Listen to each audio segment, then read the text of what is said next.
write down some of the goals that you can believe in and really stretch them. Is that platinum? Or for you, it might just be executive director.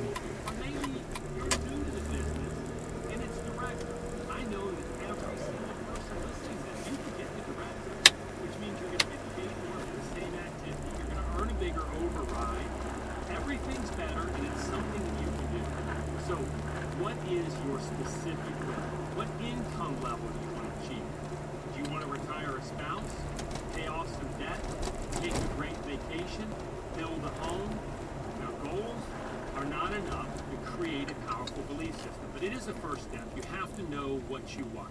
We all know people, though, who write down their goals and don't act on them, and don't believe that those goals will even come to fruition. So the goal isn't enough, but it is the starting point. What gives goals power is when we have confidence that we will achieve them. When we create a belief so solid that that goal is going to happen, the chances are exponentially increased that you'll see that goal to fruition. So, what brings goals to life? Well, values and purpose. Now, those words almost seem cliche. They get mentioned all the time in different leaders and different individuals. They say purpose and values, but if you ask most people, what is your purpose in life, or what are your values, they really can't define that or break it down. Now, you might have to bear with me for a few minutes in order for all of this to come together, but I think it'll really make sense in the end. Let's talk about your purpose. Most people have never really connected with their purpose. And if truth be told, most people are not even sure what their purpose in life should be. How discovering and identifying their purpose is costing them so dearly. If you're one of those rare people who knows exactly what you should be doing, congratulations. For many people, their work is consuming their life, instead of being self-directed in the pursuit of their purpose. A great purpose helps you wake up in the morning excited about what you're doing. It moves you from having a job or a business for the sake of making money to something far more motivating. I read a great story once in a book by Jim Lair. The book was The Power of Story. R91 0499 V31 1352. So here's how the story goes. He sits down with her and says, "What's your story? Why do you play?" I could see that wasn't what she expected. To her credit, she entertained my question.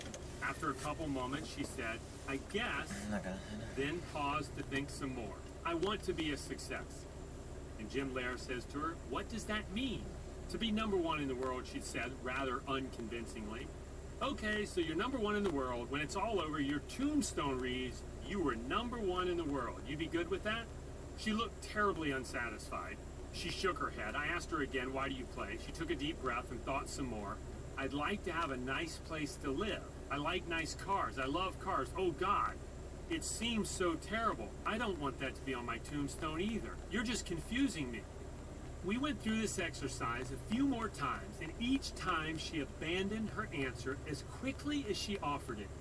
"Here's your assignment tonight," he told her. "I want you to think about what your ultimate mission is. What are you all about? What keeps you playing? It has to come from you, no one else. Not your coach, not your mother, not your agent, not your sponsors. Don't come into my office unless you can tell me that, okay?"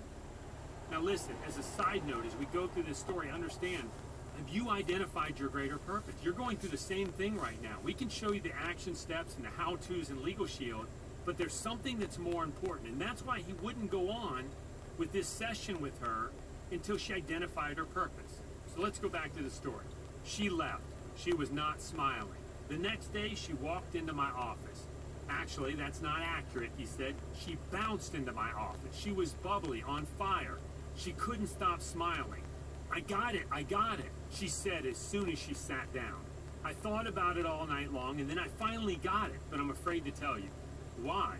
"You're going to think it's stupid. Maybe you'll think it's not challenging me." He said, "Try me." "Okay," she said, and took a deep breath. "I want to be sunshine. I want to be sunshine to every person I care about and everyone who watches me play." I nodded. "And your tombstone, if it says, 'She brought sunshine to people everywhere,' would that be okay?" "Yes," she said, nodding and smiling broadly. Will you be afraid to lose when you're out there? Not if I'm sunshine, she paused. What do you think? I think you're going to win more than your share, I said. And now we can get to work. Listen, I have read that story probably 50 times in different trainings, from the time I read it the very first time to the last time right now. You know, it brings tears to my eyes, because when people identify their purpose, when they figure out why they're See, here, they won't let it's Gracie come out life-changing. early now. You know, Before they I weren't love mine, the and all of a sudden they legal won't let Gracie product, come I out love early. the identity theft product, all those things. But I what bet you love anything when you most be Micah about that comes out this time, vehicle it'll start to be like Megan or is we somebody. can change people's lives. We can become students. We can learn and grow within this business, and then we can share the concepts, the ideas that empower us and improve the quality of our own life. We're in a vehicle where we get to share information with others to help them change their life, and we get paid for that. Now, that's my great purpose. That's what I love about this business. What's your purpose? You've got to identify it, and it's not about a job or a calling. I've met people in Legal Shield that say, man, I want to make money here so I can go be a teacher. And I think to myself, that's what you're doing here. You get to change people's lives. Find your purpose. Number 2 is values. And I'll bring all this together, I promise. Have you identified your values? The values that define who you are as a person. Now, without firm beliefs and really strong values, our purpose lacks character. Let me explain. Our purpose becomes nothing more than a beautiful statement with no substance. We've all met people who we completely trust almost immediately upon meeting them, and others who we don't. We trust people who are congruent in their words, actions, and behaviors. And we don't trust people who are not. Integrity, compassion, teamwork, transparency, abundance, inspiration, these are all values. So are impatience, scarcity, insecurity, indecision, and the desire to keep up with the Joneses. Now, which one of these lists is supportive of building a great business, and which one is not? Who chose your values? Now, if you're like the majority of people in the world, it was probably your family, your associations, the books you've read, TV, the radio, your friends. They chose your values. What if you picked the set of values that inspired you and were supportive very weird of the characters around here. goals that you put down and your greater purpose in life? So you wrote out your purpose, you wrote out your goals, and then you chose the values that would be absolutely most supportive in helping you achieve that purpose and those goals. If I were to ask you, what 5 values are most significant to you, what would you say? I realize that many people have never given much thought to this subject. For that matter, many leaders who have built incredible businesses may not have given much thought to this either. But the reality is they had a set of values, or they developed the needed values that were necessary to build a tremendous business. This is a common denominator. You cannot show me anybody who's built a massive business who cannot identify their purpose and don't have a set of values they live by. Even if they can't articulate them, they have them and they live by them, and there's a level of congruency. Now, the great news is you can choose your values. It's a choice. Nobody else does it for you. Well, that's not true. Other people will do it for you if you don't choose them yourself. Now, think about this. If I'm a mother or a father whose greatest purpose is to raise a family of honest, loving children who treats others with dignity and respect, and I regularly talk to my kids about it, and then I tell a small, seemingly insignificant lie to my neighbor, or I'm rude to the telemarketer and tell them that my spouse is not home, I'm undermining this great purpose in my life.